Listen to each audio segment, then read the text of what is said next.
ரூபா லவுக்க துணி பட்டணத்து சில்லுக்கு துணி பக்குவமா எடுத்து தரேன் பக்கத்துல வாட்டி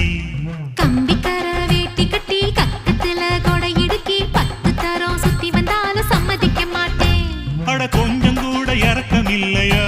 அடி பஞ்சவர்ணம் என் மேலதான் ஆசை வல்லையா ஓ சூட்சுமந்தான் என்கிட்ட நடக்குமா கொஞ்சம் சூதானமா இருந்துகிட்டா எடக்கு நடக்குமா 10 ரூபா